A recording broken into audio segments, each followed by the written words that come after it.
پہ چھپ کے گئے ہیں، جاتے ہیں۔ سورت گڑھ والے زیادہ سمجھدار نہیں ہیں،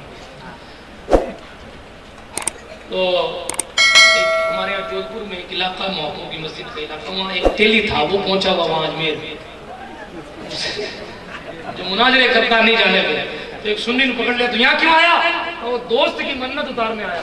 یہ سچی بات ہے، کوئی ملائی جلائی نہیں ہے، دوست کی منت اتارنے آیا تھا۔ اب شرک کرنے والے کے ساتھ تو آئے گا تو مومن رہ جائے گا۔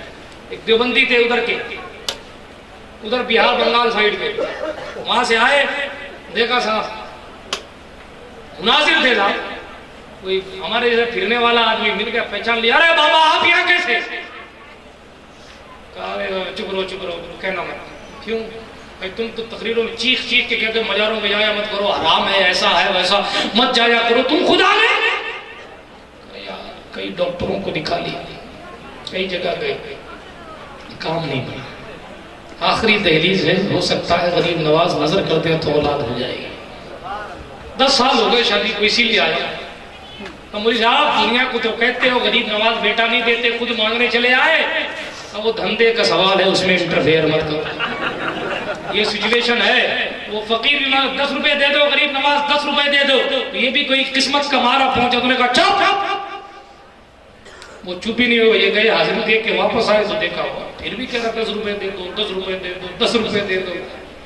اب اس نے کہا غریب نواز کیا دیں گے تجھے؟ وہ تو چلے گئے، میں دیتا ہوں 10 روپے اپنی جیب سے سیٹھ صاحب نے نکال کے اس فقیر کو دے، میں دیتا ہوں، غریب نواز کیا دیں گے؟ وہ فقیر بھی بڑا پکا عاشق تھا، اس نے 10 روپے دونوں ہاتھ سے پکڑے، سر سے لگایا گاندھی جی کو، اور پلٹ کے کہا وارے غریب نواز، تیری غریب نوازی نرالی ہے، دلایا بھی اس سے ہے جو تجھے مانتا ہی نہیں ہے۔ اس نے کہا چت بھی اس کا، پٹ بھی اس کا، آخر کار کرے کیا؟ سلطان الہند کی بارگاہ ایسی ہے، مانگو دل سے ملے گا۔ یہ غالباً اورنگزیب عالمگیری تھا یا کوئی اور بادشاہ تھا، وہ ایک پنڈا تھا، مانگ رہا ہے غریب نواز آنکھیں دے دے، آنکھیں دے دے۔ سلطان الہند کے دربار میں اورنگزیب پوچھا کتنے دنوں سے مانگ رہا؟ کہا مدتیں گزر گئی، آج تک آنکھ نہیں ملی۔ کہا ہو نہیں سکتا کہ تو دل سے مانگے اور غریب نواز نہ دے۔ نہیں ملی، میں بتا رہا ہوں، سچ بتا رہا ہوں۔ کہا ٹھیک ہے، اب اتنی مدت گزر گئی، اب تجھے زندہ نہیں رہنے دوں گا، ابھی میں حاضری دے کے آتا ہوں، اگر اس سے پہلے تیری آنکھیں روشن نہیں ہو تو میں تجھے قتل کر دوں گا۔ اور بادشاہ اس کو روکے کون؟ ابھی قتل کر دوں گا۔ اورنگزیب گیا حاضری دینے کے، اب یہ رو کے مانگتا، اے اللہ، اے غریب نواز نظر کرم کر دو، اے اللہ غریب نواز کے صدقے سے میری آنکھیں لوٹا دے، اگر آنکھیں نہیں آئی تو زندگی سے بھی یاد دھونا پڑے گا۔ اب وہ جذباتی دل سے رو کر غریب نواز کی بارگاہ میں دعا پر دعائیں، التجائیں پر التجائیں کی جا رہی جلدی۔ اس سے پہلے کہ اورنگزیب لوٹتا اس کی آنکھیں روشن ہو چکی تھی، اس کی آنکھوں میں نور آیا، اس نے آ کر قریب دیکھا تو نور سے آنکھیں منور تھی۔ پوچھا اتنے سالوں سے جو نہیں مانگا وہ 5 منٹ میں کیسے مل گیا؟ تو مجھے نہیں پتا، کہا آج تک فارمیلٹی کے طور پہ مانگ رہا تھا، آج دل سے مانگا تھا۔ اسی لیے عزیز دوستو، وہ غریب نواز ہے، ان کے دربار پہ تو جا کر پرایا بھی کہتا ہے یہاں بھیک ملتی ہے بے گمان، یہ بڑے سخی کا ہے راستہ، یہاں سب کی بھرتی ہے جھولیاں، یہ گھرے غریب نواز ہے۔ لیکن سنے آخری جملوں میں گفتگو سن لے، سلطان الہند عطائے رسول غریب نواز کی عمر بڑی روایتیں مختلف ہیں، 93 سال یا 96 سال، ٹھیک ہے؟ 60 سال کی عمر تھی۔ کتنے سال کی؟ 60 سال۔ جب 60 سال کی عمر تھی، اجمیر معلیٰ کی دھرتی پر ایک وفد آیا کہ حضور آپ اپنی نگاہوں سے راجپوتوں کی عورتوں کو دیکھ لو، وہ مسلمان ہو جائے۔ وہ آپ کو دیکھنے کے لیے پریشان، آپ ان پر ایک نگاہ ڈال دو، مسلمان ہو۔ 60 سال کی عمر، 60 سال کی عمر میں سلطان الہند غریب نواز نے ارشاد فرمایا نہیں، میرے مصطفیٰ نے غیر محرم عورتوں کو دیکھنے سے منع فرمایا۔ آج حال یہ ہے کہ بے پردگی اور عریانیت، ننگا پر اتنا عام ہے کہ پورا محلہ ساتھ میں بیٹھ کر پکچر دیکھتا۔ کئی گھر جوائنٹ فیملی کے نام سے، منہ بولے بھائی بہن کے نام سے برباد ہو گئے۔ اسلام نے اسی لیے منہ بولے رشتے کو رشتہ نہیں مانا۔ آج معاشرے کا حال بگڑ گیا، بیٹی کے ساتھ باپ بیٹھ کر ننگی فلمیں دیکھ رہا، ماں بیٹی کے ساتھ بیٹھ کر نہ جانے کس طرف سے لے جانے کے لیے گندے خراب سیریل دکھا رہا۔ اور اس کی ذہن سازی ایسی ہو رہی ہے کہ آپ پوچھیے نہیں. دنیا بربادی کے گھڑے پر جا رہی ہے, دنیا بربادی کے کنارے پر جا رہی ہے. سینما گھروں میں سنسکرتی کی دھجیاں بھی گھیر کے رکھی ہیں. نہ باپ بیٹی کی تعظیم کرتا, محبت کرتا ہے بیٹی سے, نہ بیٹی باپ کی تعظیم کرتی. کل باپ اگر سامنے بیٹھ جائے تو بیٹیوں کی زبان نہیں نکلتی تھی. آج میرے کو دہیج میں یہ بھی دینا, وہ بھی دینا, وہ بھی دینا, یہ نہیں دو گے لڑ جاؤں گی, آئندہ کبھی آؤں گی نہیں, وہیں رہ جاؤں گی. یہ بھول ہو گئے ہمارے معاشرے کی, اسلامی ماؤں بہنوں کی. آج میں رابعہ بصری کا لباس نہیں پسند آتا ہے, ہمیں پسند آتا ہے تو یہ پیسے لے کر کبھی اس گود میں کبھی اس گود میں بیٹھ جانے والی عورتوں کا ننگا لباس پسند آتا ہے. ہمارے معاشرے کے نوجوانوں کا بھی حال ہے, کسی کو پھٹی پینٹ پسند آتی ہے, کسی کا موٹا چشمہ, کسی کو اسپیشل کٹنگ داڑھی پسند آتی ہے. غوث اعظم کی داڑھی اسے پسند نہیں آتی, وراٹ کوہلی کی پسند آتی ہے. رونے کا مقام ہے. شہید ہو گئے امام زین العابدین, زہر کھلا دیا گیا امام باقر کو, امام موسیٰ کاظم نے زندگی گزار دی, لیکن ان کی داڑیاں پسند نہیں آئی. کرکٹروں کی داڑیاں پسند آ رہی ہیں تمہیں. 18 سال کے جوانوں نے اسلام کے لشکر کو سیٹ کر کے پورے ملک کو برباد کر دیا اور اسلام کے جھنڈے کو لہرا دیا, امن و امان قائم کر دیا پورے ملک میں. 18 سال کے جوان سے, ان 18 سال کے جوانوں سے ہم انسپائر اور متاثر نہیں ہیں. ہاں اگر کوئی 2-4 ڈائلاگ بول دے تو اس کے ڈائلاگ ہم یاد کر لیتے, یہ کام آئیں گے خبر. تمہاری بکھرتی ہوئی مسجدوں پر آ کر کوئی کرکٹر بولتا میں درد ہوا, تمہاری عبادت گاہیں اڑا دی گئی. تمہاری خانقاہوں, تمہارے مدرسوں کو جب ہتھیایا جاتا ہے, کوئی آ کر بالی ووڈ کا ایکٹر کہتا ہے کہ تمہارے ساتھ ظلم ہوا. تیرے باپ کے مرنے پر کوئی آ کر 2 جملے ستاونا کے اور تسلی کے دیتا ہے. کیا تمہاری دکھ رگ پر کوئی بالی ووڈ کا ایکٹر آ کر ہاتھ رکھ کے کہتا ہے سکون رکھ میں ہوں؟ کیا اگر تمہیں کھانا نہ ملے 4 ٹائم, یہ کرکٹر تمہیں آ کر کھانا کھلاتے نہیں؟ صاحب تو دیش وقت نہیں چلی ہندوستان کا میچ دیکھتے. میں پوچھتا ہوں یہ دیش کے لیے کھیلتے, دیش کے لیے کھیلتے. ایک کرکٹر نے ایک میچ بغیر پیسے کے کھیلا ہو تو مجھے بتا دو. کروڑوں کی فیس لیتے کھیلنے کی اور تم بے وقوف بن کے کروڑوں خرچہ کر کے دیکھتے. ہمارے معاشرے کے جوانوں کو 5 منٹ ایکسٹرا مولوی صاحب کا خطبہ سننے کی عادت نہیں چنے لے. 5 گھنٹے تک لگاتار کرکرے سامنے رکھ کر میچ دیکھنے کا ٹائم ہے. مسجد مرثیہ خواہ کہ نمازی نہ رہے, یعنی وہ صاحب اوصاف حجازی نہ رہے. مسجد تو بنا لی شہر میں, ایمان کی حرارت والوں نے. من اپنا پرانا پاپی تھا, برسوں میں نمازی بن نہ سکا. یہ ہمارے معاشرے کا. پھر کہتے ہیں ہائے یہ ہو گیا, وہ ہو گیا, ایسا ہو گیا, ویسا ہو گیا. آج معاشرے کا عالم یہ ہے. کل تو بایزید بستامی ماں کے قدم کو چوم کر مقام حضوری کی دعا کرتے تھے. آج کا 12ویں پاس کر لینے والا اپنی اماں کو بھی اپنے پیر کے نیچے رکھتا ہے. کل مصطفیٰ لیوا سعدیہ کے لیے اپنی چادر بچھا دیتے تھے. آج اینڈرائیڈ موبائل چلانا آ جائے نا جوانوں کو, اور ابا جی کو نہ آئے تو سمجھتا ہے میں باپ سے زیادہ ہوشیار ہوں, میرے کو موبائل چلانا آتا, باپ کو نہیں آتا. یہ معاشرے کی سچویشن. باپ کی تعظیم چلی گئی, ماں کی عزت چلی گئی. سنے حال یہ ہو گیا کہ سرکار دو عالم نور مجسم صلی اللہ علیہ وسلم کی سیرتوں کو چھوڑ کر, ماں کی تعظیم کو چھوڑ کر آج ہم اپنے آپ کو بہت فاخرانہ لبو لیجے میں زندگی گزار رہے ہیں. اپنے آپ افسوس ہوتا ہے. آج معاشرے کسی نے منظر کشی کی تھی. ایک باپ نے اپنے بیٹے سے پوچھا بیٹا کون سی گاڑی خرید کے لایا, کس کمپنی کی ہے؟ بیٹے نے کہا ابو جی ہونڈا ہے, ہونڈا کمپنی کی گاڑی ہے. اچھا. تھوڑی دیر بعد باپ نے پھر پوچھا بیٹا کون سی کمپنی کی ہے؟ تو کہا ارے بتایا نا ہونڈا کمپنی کی ہے. رات کی تاریکی میں سونے سے پہلے باپ نے پھر پوچھ لیا, یاد نہیں رہا, بیٹا کون سی کمپنی کی گاڑی لایا؟ ارے کتنی بار بتاؤ ہونڈا ہونڈا, کتنی بار بتاؤ. باپ کی آنکھوں میں آنسو آئے. اس نے کہا بیٹا فلاں الماری کھول, کتاب نکال.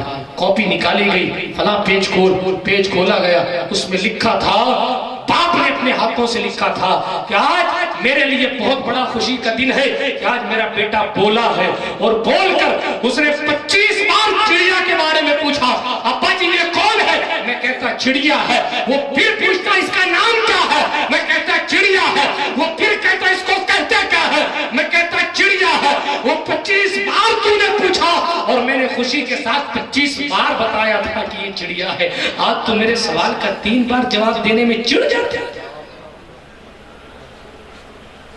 وہ بایزید جو اگر دعا کر دے تو جسم فروش عورت کو اللہ ولی بنا دے۔ اس کی ماں کہیں بایزید دروازے کا ایک پلہ بند کر دے۔ بایزید دروازے کے قریب گئے، داہنا پلہ بند کیا، پلٹ کر گھوم کے دیکھا تو ماں سو چکی تھی۔ دل میں خیال آیا بایزید ماں نے ادھر والا پلہ بند کرنے کو کہا تھا یا ادھر والا کہا ہوگا اور ادھر کا کر دے گا تو نافرمانی ہو جائے گی، اور ادھر کا بند کرنے کو کہا ہوگا ادھر والا کر دے گا تو بھی نافرمانی ہو جائے گی۔ بایزید بستامی اسی تدبر اور تفکر کے عالم میں کبھی اسے بند کرتے اسے کھولتے، کبھی اسے بند کرتے اسے کھولتے۔ رات گزر گئی، تہجد کا وقت آیا، ماں اٹھی، بیٹا بایزید سویا نہیں۔ کہا امی جان آپ نے کہا تھا دروازے کا ایک پلو بند کر دے، میں سوچتا کہ پتہ نہیں آپ نے اس کے لیے کہا یا اس کے لیے کہا، اسی لیے کبھی یہ بند کرتا تھا کبھی یہ کھولتا تھا۔ یہ ولی کامل ہے، وہ بایزید جو شعر کو بلا لیتے ہیں۔ عزیزان گرامی، کل کہاں تھے ہم، کہاں آ گئے؟ کل ماں کے قدم کو چوم کر لوگ سومنات پتا کر دیتے تھے، لوگ ہندوستان پتا کر دیتے تھے۔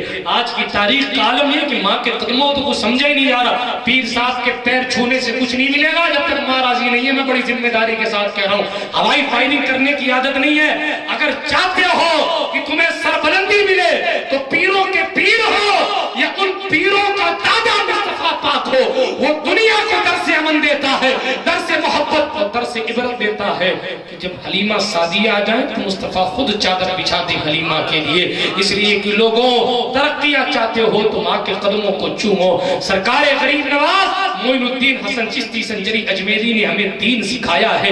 یہ غریب نواز 60 سال کی عمر ہے، انہوں نے آنکھ اٹھا کر نہیں دیکھا اور میرے اسلام نے منع کیا۔ آج عرس لے لو، آج عرس لے لو، شادی لے لو، منگلی لے لو، تاریخ رکھنے کا وقت لے لو، کوئی بھی پھر جلوس محمدی تک میں عورتوں کے ساتھ مرد چل لے، یہ اسلام نہیں ہے۔ خدا را بدنام مت کرو سنیت کو۔ کبھی نبی نے نہیں کہا کہ جلوس محمدی میں آگے مرد چلے پیچھے عورتیں چلے۔ عمر فاروق نے تو مسجد میں عورتوں کو آنے کا منع کر دیا، جبکہ وہ خدا کا گھر ہے کہ فتنے سے بچے رہو۔ کس مفتی نے اجازت دے دی کہ جلوس محمدی میں جھنڈا لے کر عورتیں چلے؟ باز آؤ ان چیزوں سے، یہ اسلام کا نظریہ نہیں، اسلام کا طریق نہیں۔ 60 سال کی عمر میں غریب نواز سے کہا دیکھ لو، کہا نہیں دیکھوں گا۔ غریب نواز اس گلی سے گزر رہے تھے، بالکنیوں پر عورتیں کھڑی تھیں، ان کی نگاہ غریب نواز عطائے رسول کے چہرے انور پر پڑی۔ ایسا روشن چہرہ، ایسا منور چہرہ، عورتوں نے غریب نواز کے چہرے کو دیکھا، دل روشن ہو گیا اور سب نے اپنی زبان سے کہا لا الہ الا اللہ محمد رسول اللہ، اللہ کے سوا کوئی عبادت کے لائق نہیں، محمد صلی اللہ علیہ وسلم اللہ کے رسول ہیں۔ مورخ لکھتا ہے غریب نواز نے نگاہ نہیں ڈالی، انہوں نے غریب نواز کو دیکھا تھا تب مسلمان ہو گئی۔ کہیں غریب نواز نگاہ ڈال دیتے تو پھر ان کے مقام و مرتبے کا عالم کیا ہوتا۔ برادران اسلام، ان کے گداؤں، ان کے غلاموں کی جب مثال نہیں ملتی تو سلطان الہند عطائے رسول سرکار غریب نواز کی مثال کہاں سے ملے گی؟ جب رب قدیر نوازنے پر آتا ہے تو سنبل کی دھرتی سے بلا کر، مراد آباد کی دھرتی سے بلا کر، جودھ پور کی سرزمین پر رکھ کر اتنی بلندیوں تک پہنچاتا ہے کہ دنیا اسے مفتی اعظم راجستھان کے نام سے جانتی ہے۔ اور جس حکومت اور ایم ایل اے اور نیتا ابھینیتا کی پنچایتی کے پیچھے لوگ پڑے رہتے، وہ حکومت راجستھان قدم چوم کر دعاؤں کی طالب ہوتی ہے۔ تب شاعر کہتا ہے فنا کے بعد بھی باقی ہے شان رہبری تیری، ہزاروں رحمتیں ہو اے امیر کارواں تجھ پر، ابر رحمت ان کے مرکز پر گہرباری کرے، حشر تک شان کریمی ناز برداری کرے۔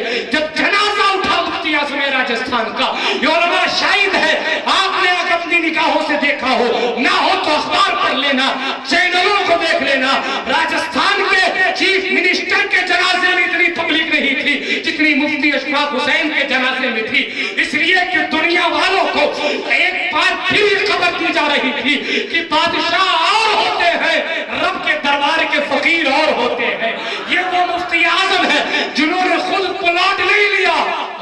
شاگرد کو لندن کا امام ضرور بنا دیا، لندن کا امام ضرور بنا دیا، خود جودھ پور میں گھر نہیں لیا۔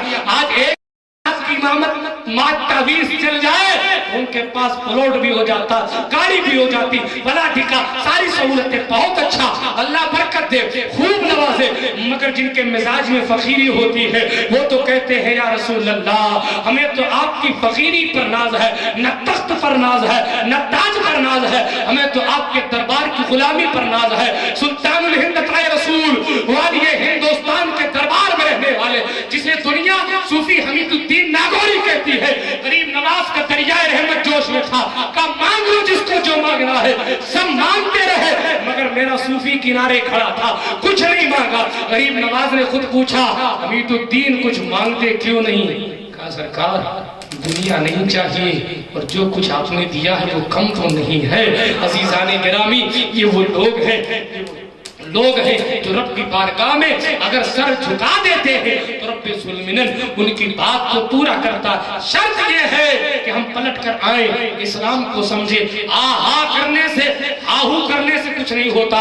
قرآن کہتا ہے وَلَا تَهِنُوا وَلَا تَحْزَنُوا وَأَنْتُمُ الْأَعْلَوْنَ إِن كُنتُم مُؤْمِنِينَ۔ افسوس مت کرو، رنجیدہ مت ہو، اگر تمہیں ایمان پیارا ہے تو مومن بن جاؤ، غلبہ تمہارا ہوگا۔ تم تو وہ ہو جس نے سمندر کی سطح پر گھوڑے دوڑا دیے تھے، تم تو وہ ہو جس کی تاریخ میں آتا ہے کہ جے پال جوگی اگر آ جائے تو اشارے سے جوتیوں کو ہوائی جہاز بنا دیا جاتا ہے۔ امریکہ کے جہاز کو ایندھن کی بھی ضرورت، پائلٹ کی بھی ضرورت، انجن کی بھی ضرورت، فلاں ٹکا ٹارگٹ کی بھی ضرورت، آدمیوں کی ضرورت، مگر غریب نواز جے پال جوگی کی طرف اپنی جوتیوں کو اشارہ کرے تو جوتیاں بغیر پائلٹ کے اڑ رہی تھی، بغیر تیل کے اڑ رہی تھی، بغیر ایندھن کے اڑ رہی تھی، بغیر انجن کے اڑ رہی تھی، اور انہیں ٹارگٹ بتانے کی ضرورت نہیں ہے، وہ اشارہ پاتے ہی سمجھ گئی کہ جے پال جوگی کا سر ہمارا ٹارگٹ ہے، پیٹتے ہوئے زمین پر لے آئی۔ اوقات یاد آ گئی جناب کو، اور جب اوقات یاد آ گئی تو کہا یہ جادو نہیں ہے، یہ جادو نہیں ہے، اس لیے سرکار معافی چاہتا ہوں، توبہ کر کے ایسے بنے کہ آج اولیاء کرام بھی انہیں محبت کی نگاہ سے دیکھتے ہیں۔ سنیں اب بھی دیر نہیں ہوئی، توبہ کا دروازہ کھلا ہے، اپنے مالک کو یاد کرو، اپنی مسجدوں کو آباد کرو۔ اگر چاہتے ہو چہرے پر نور آئے، بقول مولانا ادریس صاحب فیر لولی لگانے سے نور نہیں آتا ہے، فجر کی نماز پڑھنے سے نور آتا ہے۔ اللہ رب العزت ہماری پیشانیوں کو منور کرے، آمین۔ بحق طٰہٰ و یاسین، خاک مجھ میں کمال رکھا ہے، بس مصطفیٰ نے سنبھال رکھا ہے، میرے عیبوں